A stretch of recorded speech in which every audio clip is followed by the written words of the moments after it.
Welcome back, WNST, Towson, Baltimore, and Baltimore Positive. We are keeping calm, we are staying local, and we're trying to sort of bring it all in. Don Moeller has joined me now, former Baltimore County executive. Don, you did education most of your life before you were a county executive, before you went to work. You had a whole life in education. I want to let you do the honors of bringing in Dr. Santelises, who's a returning visitor here.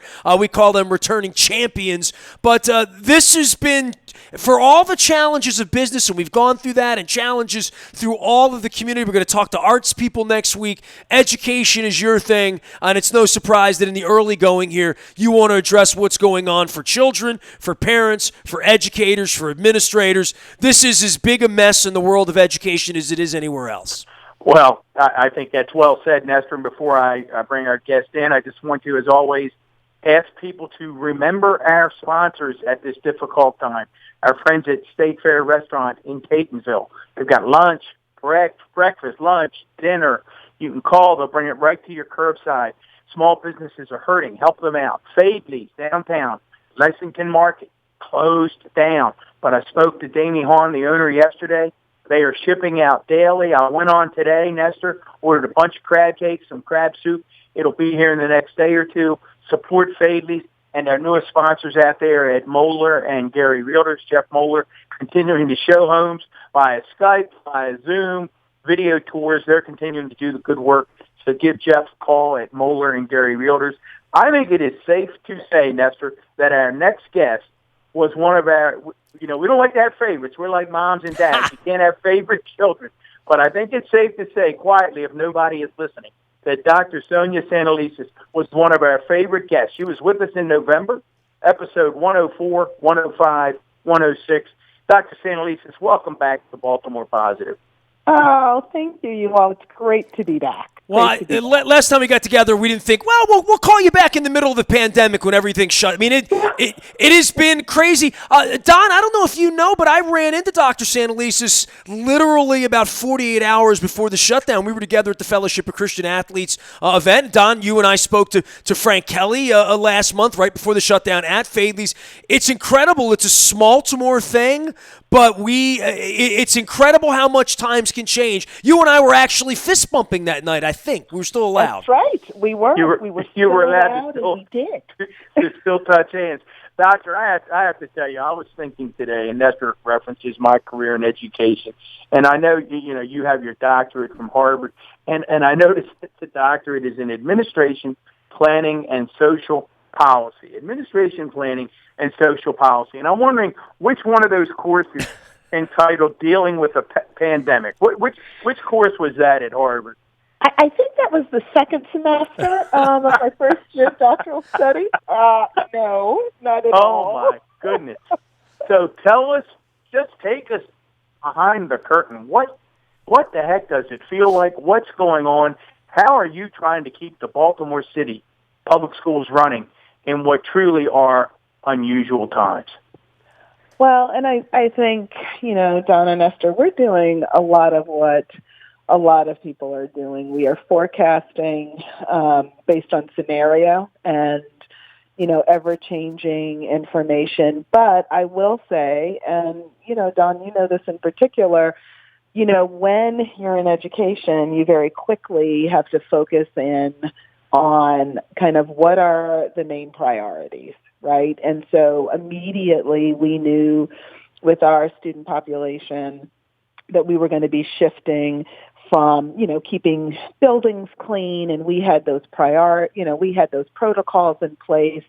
I'd say even through kind of mid-February, late February, but as you know, the world knows now that quickly shifted. And so our priorities very quickly became making sure our young people got fed and their families, because a lot of our families and students rely on schools for feeding. And that was a huge priority. Communication.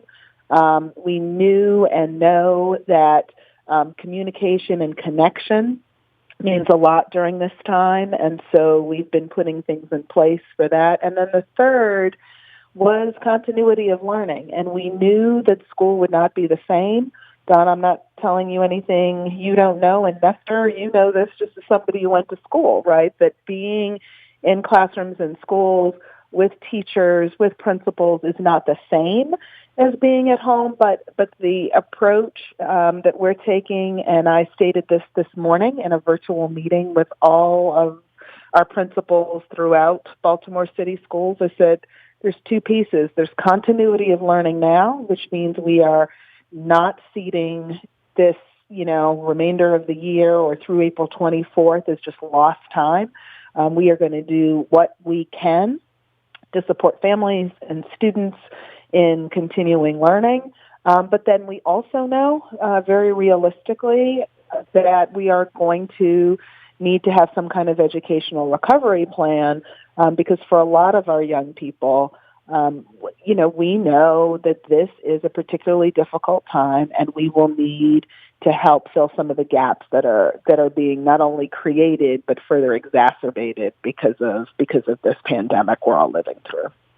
Well, there is so much there to unpack. My head is actually spinning, and that's why I say, really, in the most sincere way, I tip my hat to each and every one of you who are out there today, the county executives, the governor, the mayors, the school superintendents, the police and fire chiefs, who are, as Governor Cuomo said the other day, this is the time when government has to make it work.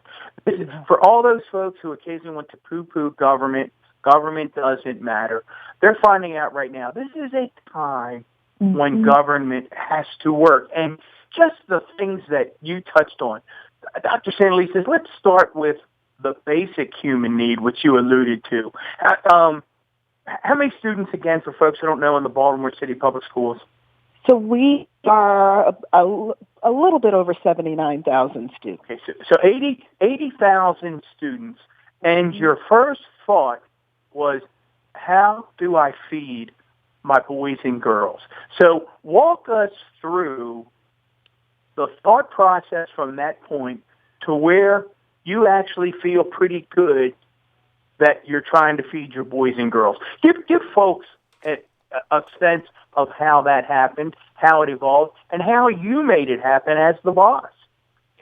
Well, and so first I will say, I sure was leading, but it was the feet of the folks on the ground. And, as you alluded to, Don, it really, the heroes in this story are going to be healthcare workers, are going to be government leaders, and are also in schools, are going to be food service workers and custodians. And I just have to say that with all sincerity. And we were able to very quickly move into what most school districts are prepared to do, because we do need to do it, and that is tap into some of the protocols we already had in place for snow days. Very quickly we found out this was not 1 or 2 days, of course, but it did enable us to, for example, know how to stand up feeding sites, right, and how many feeding sites, and where were they going to be. And so some of those, having some of that practice in place actually helped inform how we mobilized for, the 2 or 3 days notice that we got that school was going to be shut down that Monday. And I believe it was either Wednesday or Thursday the governor made the official announcement. So we were able to tap into some of those protocols very early. And then as time has gone on, to be quite frank, and this is moving past the date of probably our longest snowstorm since I've lived in Baltimore City, where we are now is really looking at kind of the health of our workers and how do we make sure that they are staying safe. How are we innovating and partnering? So one of the things, to your point, Don, that we've been partnering with Baltimore City Recreation and Parks as an example of another public agency, and in their 40 recreation centers, they have also been providing meals. So, we were taking very early on breakfast and lunch and one snack, and then a lot of the recreation and park facilities were taking snack and dinner. And so it enabled us to give kind of a continuum of feeding. I will also shout out private partners like the University of Maryland Medical System that stepped up and said, you know what, during our spring break, and we did give our folks a breather at spring break, but the University of Maryland Medical System said, we want to be part of the solution. And so they stepped in to help feed young people over weekends. And so, when we stop on Friday, they pick up for elementary school students on the weekends. We partnered with Maryland Food Bank, and we're shifting into more food, shelf-stable food, and, food pantries, bringing them outside. So we're having to shift. I think in all, transparency, the question we're asking now is how do we maintain the safety of our food service workers during an extended break. And we've been able to partner with other superintendents across the state. So we're sharing ideas as we all encounter similar challenges in different contexts. That has been very valuable to have colleagues, quite frankly, across the state and the country to be able to lean on. But, the details of everything from, serving hot food first because you want to make sure that's out of the door all the way to, okay, where's the milk going to come from? And what about the milk in closed schools? We don't want that to spoil, right? So how do we move that out? So it's everything from, what's the food going to be? How are we going to deliver it? At how many sites? How do we keep those sites safe? And then I will say the state, the governor was very supportive in being very clear from the beginning that feeding young people was a priority and making sure food was moving. So it helped in garnering flexibility around some of the USDA regulations that have been waived. So we're able to give families 4 meals at one time instead of just one at a time. But it's all of those decisions. But I just have to say I had the benefit of having an amazing food service team, and they used their prior knowledge and have been putting it to work for families. And they really are frontline heroes. I just can't say that enough. Well, I want to reset here. CEO Sonja Santelises joining us here from City Schools. Obviously, Don, we've been talking about so much and unpacking here, but I just want to cut in and say this part of it. Technology and how you communicate to everyone and the way they get their communication. I mean, I thought we were going to talk about education, and honestly, the first line of everything really is food, right? I mean, not even the schooling or any of that. Food was the first thing on everyone's mind in the beginning, right? No, it really was, Nestor. It was absolutely food. I mean, and clearly, as educators, yes, we went to learning, and we had that in mind. But you're absolutely right, Nestor. And I said to someone else in a different state that one of the silver linings to this pandemic is I think now there has been a renewed understanding and a deeper understanding from the general public of all that public schools are being asked to do, particularly in communities that serve large numbers of students that come from low-income families, under-resourced communities. And, just something like food. And you're right, Nestor. People are like, well, wait, weren't you worried about the textbook first? Actually, no. We were worried about making sure kids eat. Well, that's educational to me because we're 3 weeks into this, and I wanted to give you and everyone else a chance to breathe before I went and and said, where are we? Where can you give me an update when literally everyone on the planet's trying to land the plane while it's in the air, right?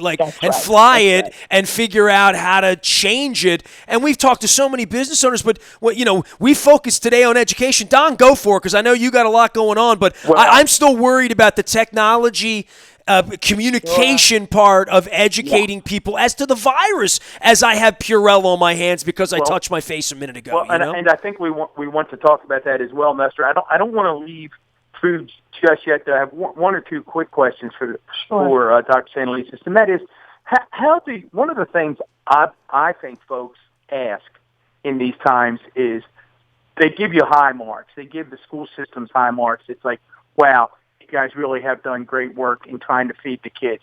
Then the question becomes, how do kids and families respond? Are they taking advantage of the meals you're providing? And then as a CEO or a superintendent, how do you track whether or not the food is getting into the family's hands? So those are great questions, Don. And I will say overwhelmingly, there's always fringe, right? There's in every profession, in every community. Unfortunately, human nature is, I'm sure that there are some fringe folks that are taking advantage at the far ends of this. But I will tell you, families have been overwhelmingly thankful. They are coming out with kids. Meals are going to children. We, as a school district, will not necessarily get reimbursed for meals that go to adults because, again, this is, resource intended for children. But what we have started saying is, with some of the philanthropic dollars that we have, we're actually giving parents meals when they come with their kids. And so we're using philanthropic dollars and district dollars to do that because if, you have a grandmother, and this is a real example, Don, of coming out, a grandmother who is raising her 3 grandchildren, has challenges walking and, made it all the way to one of our school feeding sites. And, yes, we're tracking that we gave her 4 meals with her 3 grandchildren who each got 4 meals. But we are finding other dollars, right, to pay for that, knowing we aren't going to necessarily get reimbursed, but that's a family that is being held intact. And I will tell you that first week or so in particular, and even now, we saw about, I'd say, an 80% increase in one day. So we came back from spring break. Wow. We did not open them. And literally our first day of back feeding, there was an 80% increase. And these are not only, the lowest income folks. I think what, we all understand is for some of these are food vulnerable families too, right? So even if you have someone working 2 jobs, if one of those jobs is now taken away, just having 2 meals for your family means now your family budget is only being taxed for 1 meal a day, right? And so we really are seeing great kind of thankfulness. I would say I'm very comfortable in saying we don't have a lot of exploitation going on.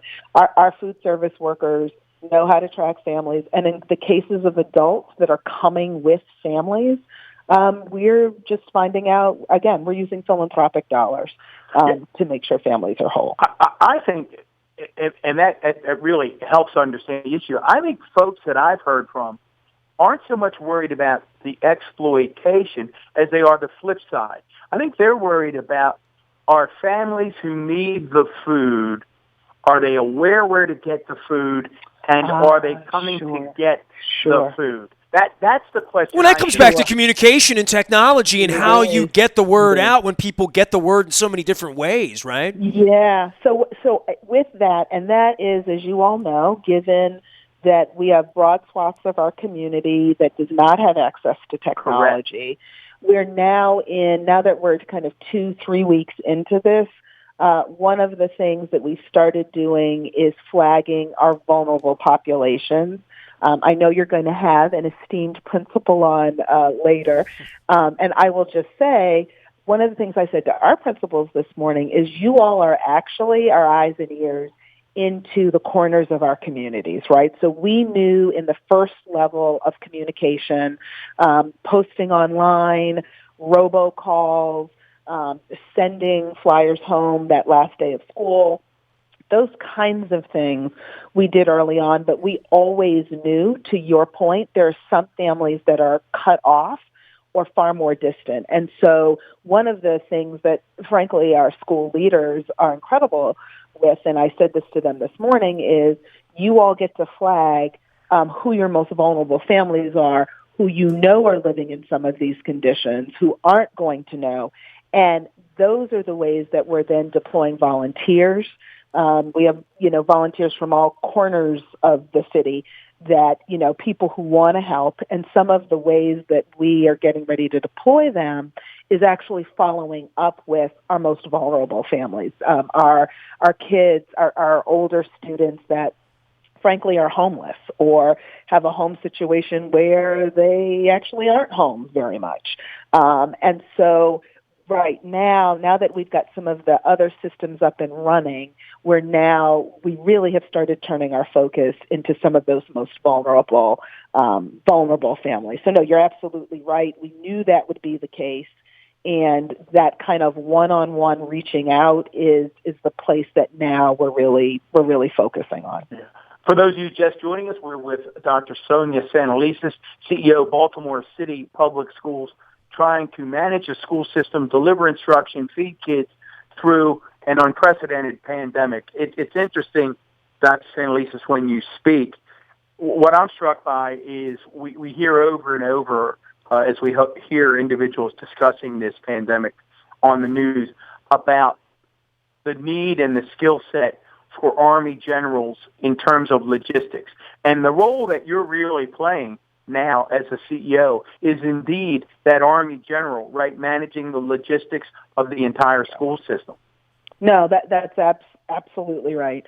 And it is logistics and, having wonderful folks behind you like chiefs of schools and human capital who are making sure people get paid and all of that really does come into play. But you're right. It's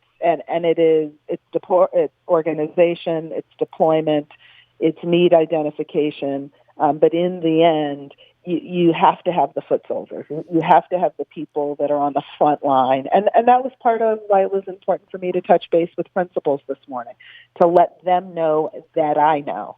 What's their mindset? I'm going to interrupt you, and I apologize for doing that. No, don't. You mentioned having a virtual meeting with 100 and, 107, how many principals? Yeah, we probably have about 160 school leaders. Yep. 164 leaders. You have this virtual meeting. Share with our listeners, what are you hearing from them? What's their mindset? I watch, as you alluded to, we are going to interview a principal I know quite well. Full disclosure, my daughter, Dr. Jennifer Lynch, who's principal at Hillcrest Elementary School in Baltimore County. I've watched her throughout this, and Nestor has watched her because he follows her on Facebook. She, in addition to managing a family, is in constant communication with her 700 or so, the parents of her 700 children, putting out multiple videos a day, connecting with 700 children, right? That's just not 700 children. It's 700 parents, right? More than that, 700. That's 1,400 parents and grandparents and who knows what, right? Thousands of parents. So my question for you, that's incredible. Is talk to us about the mental state of your principals right now, because I worry about our leaders and the stress they're under.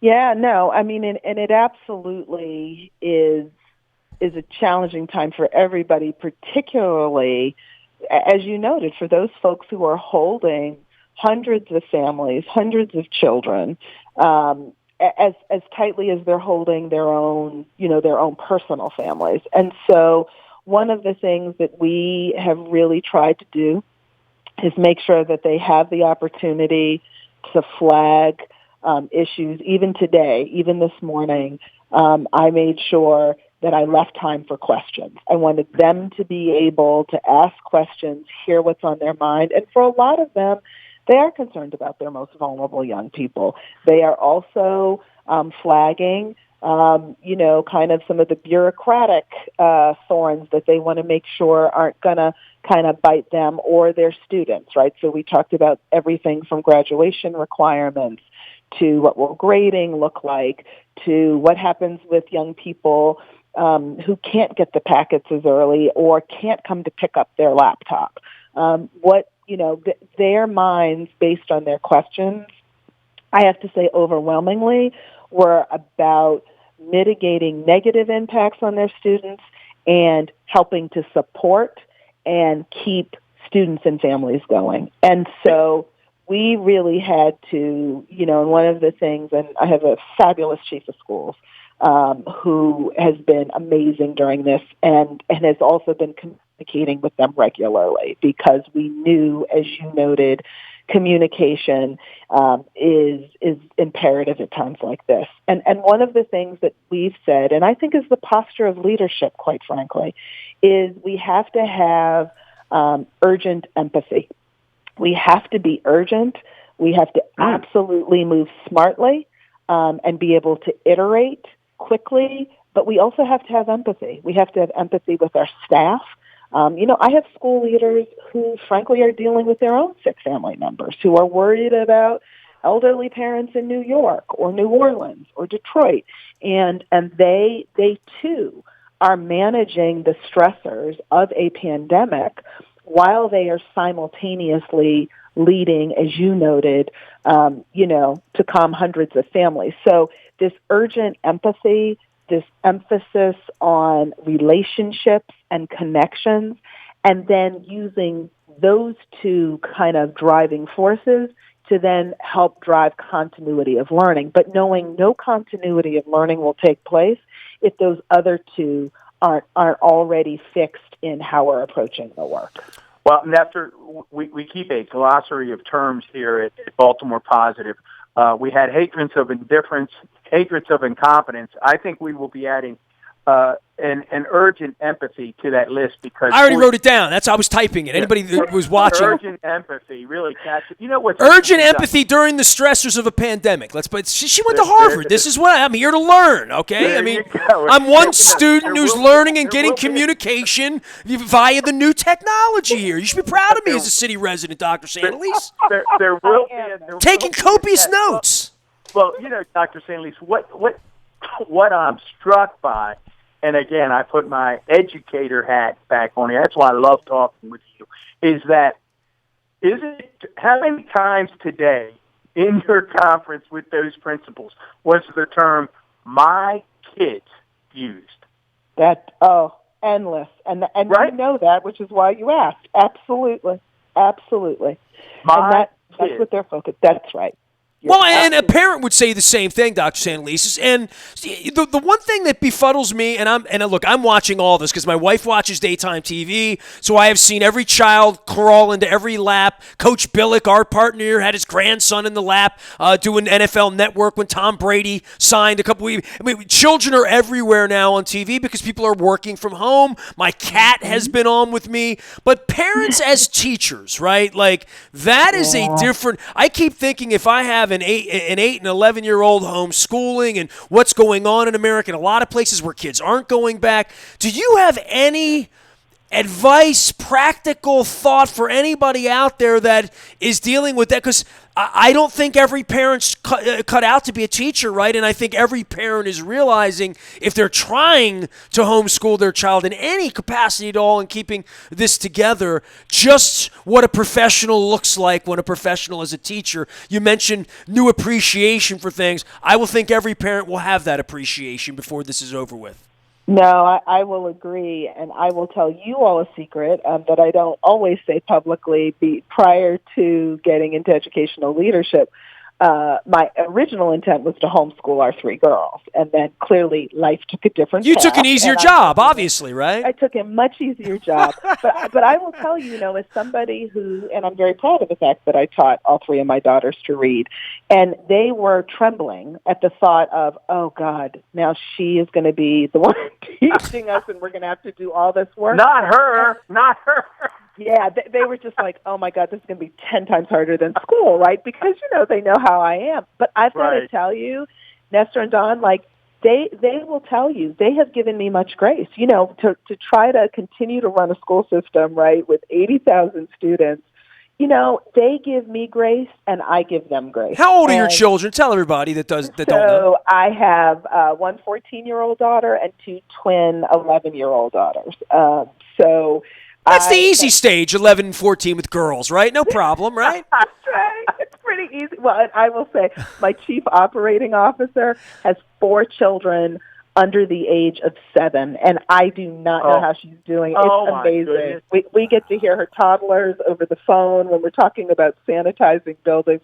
She's amazing. Can I ask you one more dumb question before Don takes us to the fun? I have my Purell here. My wife's a 2-time leukemia survivor, and I've told this story because it is relevant to all of this. 6 years ago, she was diagnosed with leukemia, and they handed us masks and Purell, and they expressed to me, they made me think about it as, and this will date all 3 of us as being older, the boy in the bubble and John Travolta, and what her capacity to live through bacteria and germs. And I'm looking this up on the internet as a 45-year-old college-educated guy. I don't feel like, I feel like I know a little bit about stuff, but I had a full education that had to come to me that I couldn't shake your hand 6 years ago. And I had Purell everywhere I went, and I had gloves, and I had a mask, and I had a rubber suit at various points at the low end of her journey. But I'm trying to think of how that relates to every single person in the population here who has watched this. And I said, this isn't for the people in Asia in the white suits from 2 months ago that look like something out of Willy Wonka. That's now here, and we're going to see that here. And keeping children clean. And I would always say 6 years ago, I would always say kids are germ mongers, and I can't touch you because you have a child that's in elementary school. And I went on this for 3 years when my wife was at various points of neutropenic and very, very vulnerable. And then even after her transplants, the fact that if I got her sick, she could wind up back in the emergency room. We've lived our lives like that for 6 years. I'm 52. The first 45 years, I was hugging and kissing and high-fiving and doing all of that stuff. We're in a different place, and especially my experience with sports, and I'll bring my WNST, is when football season happens in the Ravens facility. Over the last 10 years, they have Purell at the front door in a squirt bottle, the same as the hospital always did at every entrance, everywhere.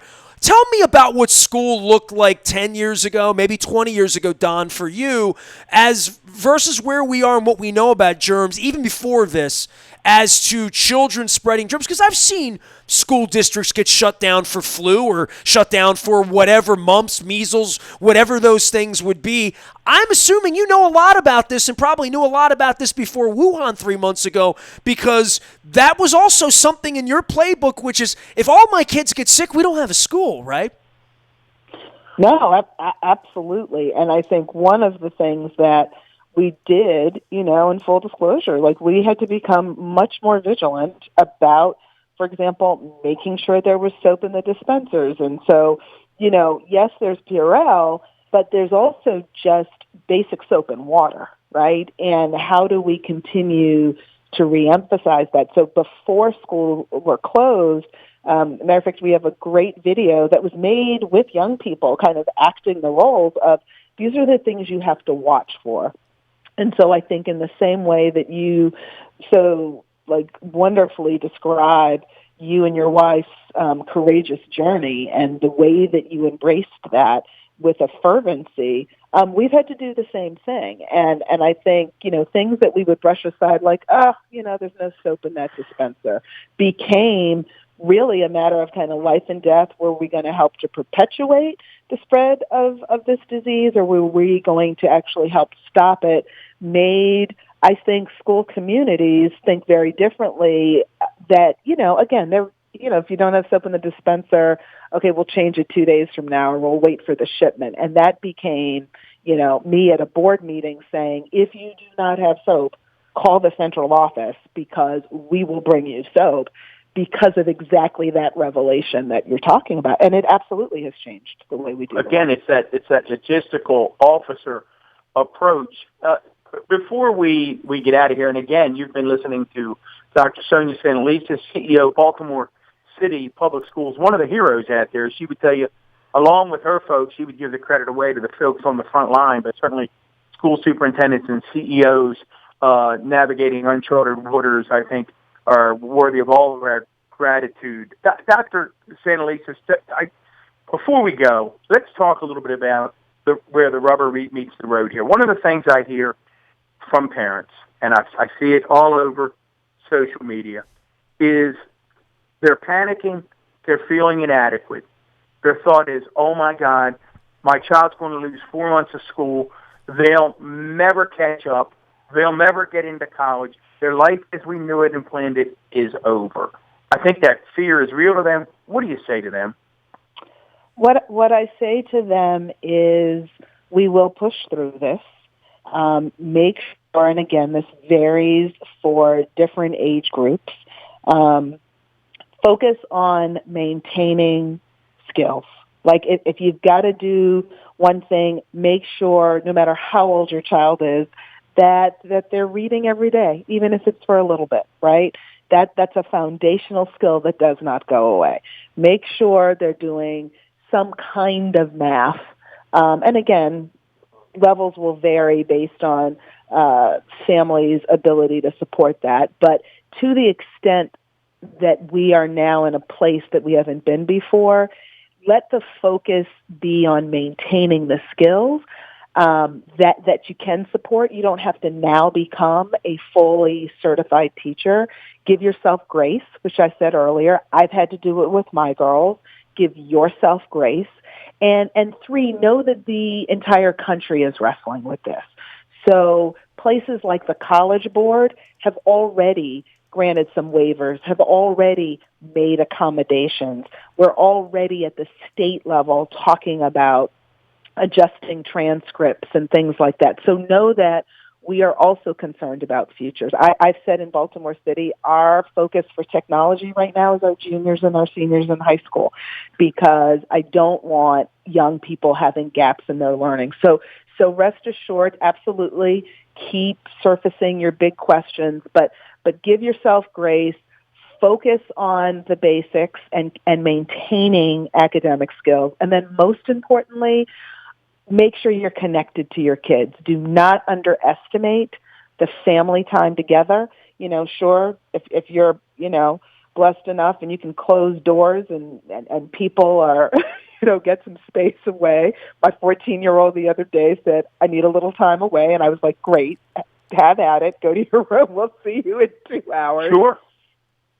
Do that. There's a lot of together time, and I'm sure, it's interesting, Dr. Santelises, that you mentioned that. I said, amidst all of this stress, I do see story after story where moms and dads are saying, look, we can't sugarcoat this. This is difficult. But at the same time, they're saying, I've got to tell you, this ability to connect with my children in a different way is really pretty special, and I don't know that I'd want to do it for a couple of years at a time, but I have to tell you, it feels pretty good. Are you hearing that?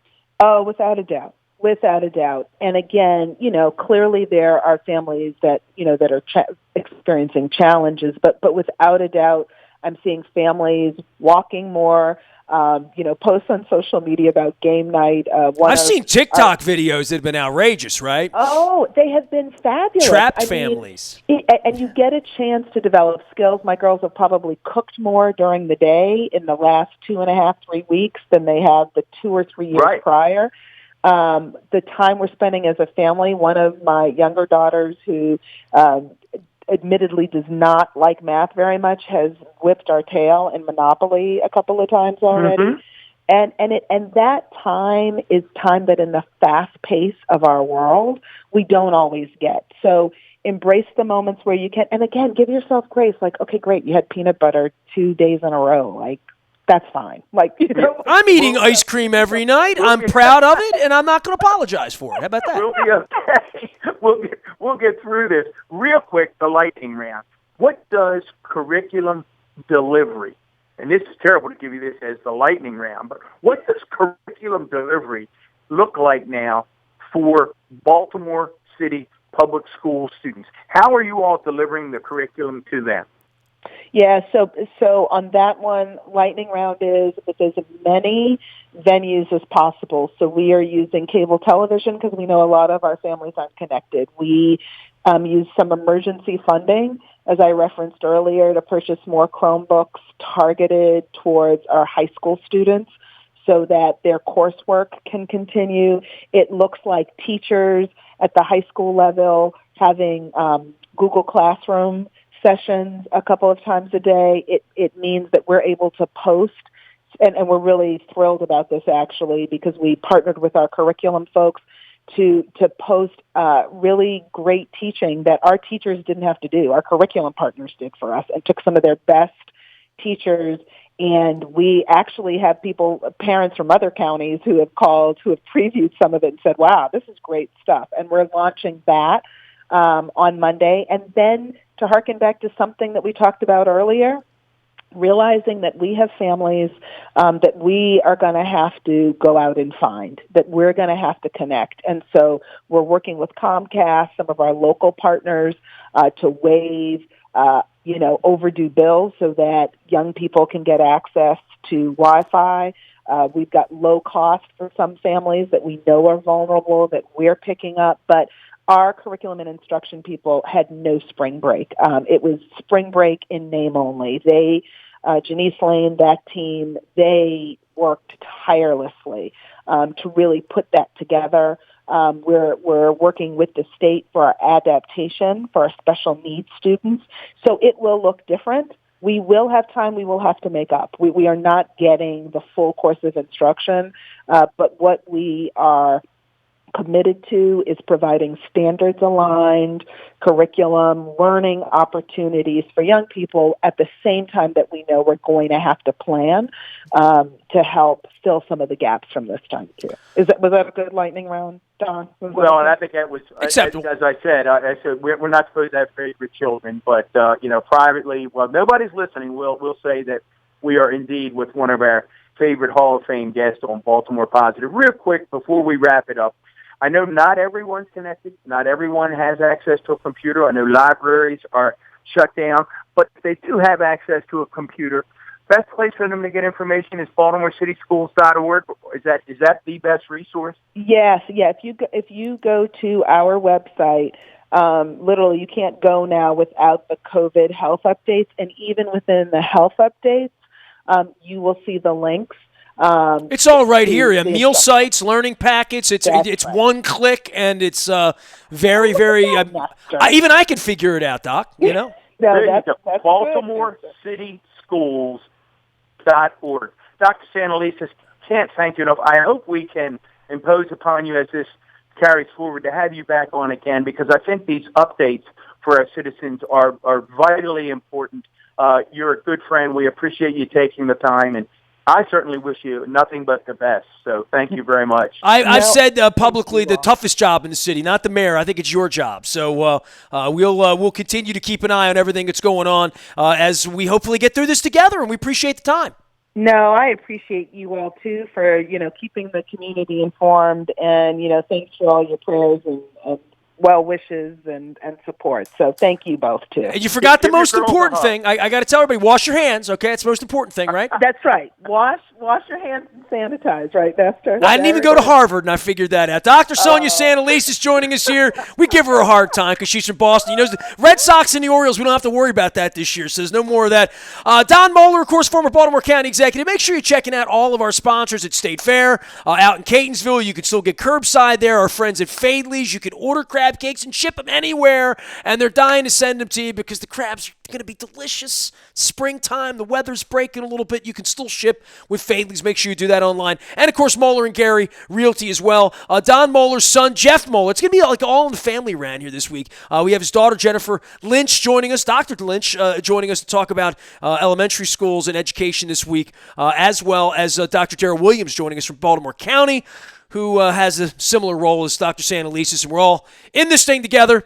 For Don Moeller, former Baltimore County executive, for all of our sponsors in Baltimore Positive and WNST.net, reminding everyone, keep calm, stay local, and stay Baltimore Positive.